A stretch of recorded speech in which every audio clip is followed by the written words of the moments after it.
when you see a bottle of wine that says the flood, you say that was not a good year, but hopefully for the wine, it was a Exactly. good year. Alice joins me now here in the studio for a look behind the scenes and a look back at Superstorm Sandy. You've seen, obviously, the devastation there. You've seen the rebuild there, and especially now to talk with them yesterday. What are your thoughts on where it stands now down at the seaport compared to where it was, in the days after Sandy? Sure. I met Marco Passanella in the days after Sandy initially hit, and I remember Front Street and South Street Seaport, the power was still out. There were large dumpsters, residents weren't there. There was no foot traffic. And so rebuilding, as Marco put it, was just one piece of the puzzle.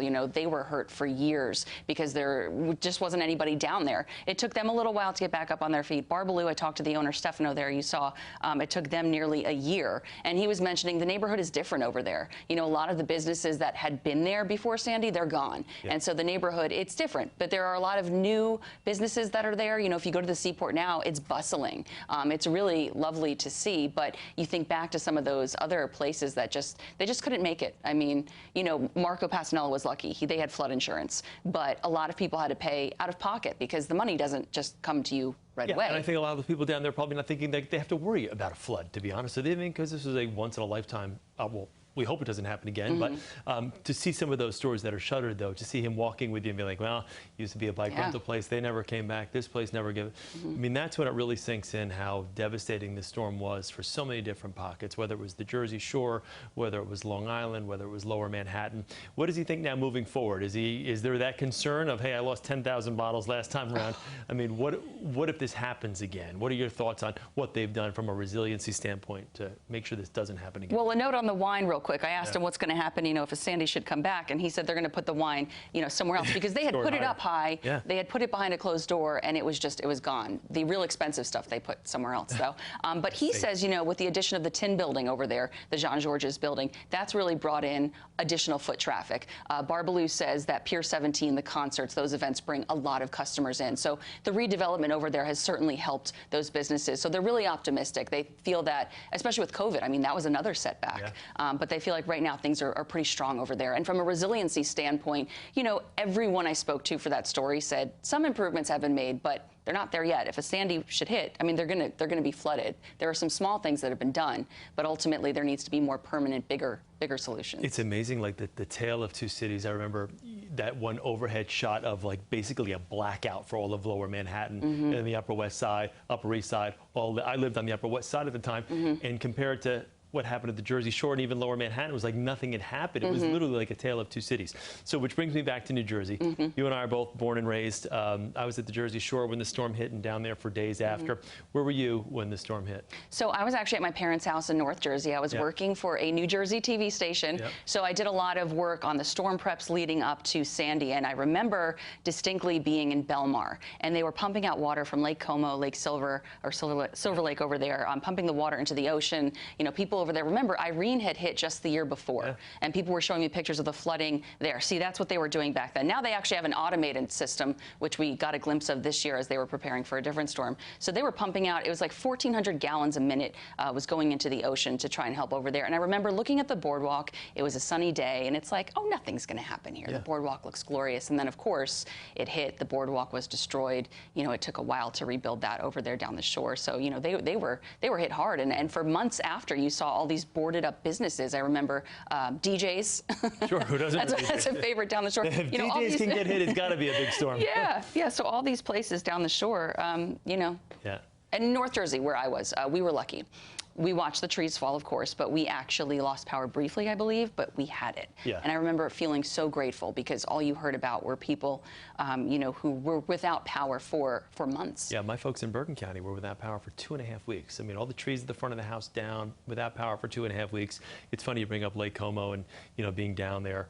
That boardwalk, that miles of boardwalk that runs right through Avon, right down to Seagurt. I mean, just gone. We were walking on it as the storm was coming on. We've got some of that footage of the wind blowing and we're on that boardwalk. And to think that less than 12 hours later, when we returned to that spot, every plank gone, gone for miles. It was just. Do you have a moment or a kind of this poignant memory of either a place that you visited as a child or anything like that? I mean, whether it was the roller coaster down at Seaside or those boardwalks I'm talking about. You know, I have two moments I want to share. One was during the cleanup. We were in Breezy Point.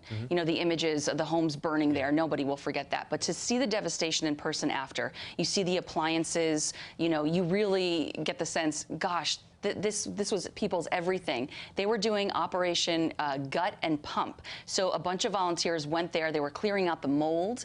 They were pumping out the water. They were really helping people because there were just so many people affected that assistance couldn't get right to residents, you know, right to everyone. So thankfully these volunteers helped, you know, save what they could. And I remember these residents just being so grateful. And I also remember speaking to one person who was retired but had to go back to work just to pay for these repairs. And the other thing I remember distinctly is speaking with Wayne police officer Bob Franco. Yeah. We have these photos. A tree had fallen, a giant oak tree, on his patrol car. He had pulled up next to another first responder, and he broke his neck.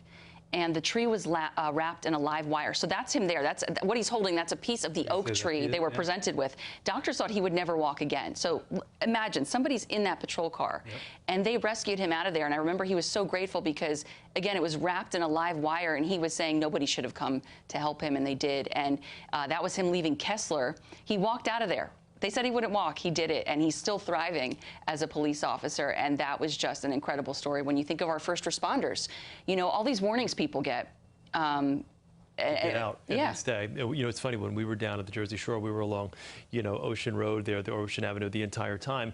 All the power was out. There's nobody as far as the eye can see except us and our Mobile 2 unit. And every once in a while, a squad car would come up, pull next to us, we'd roll down the windows, and he'd be like, hey, you know what? You're the only ones out here. Just be careful. We're just doing, you know, sporadic patrols at this point, so you're kind of on your own.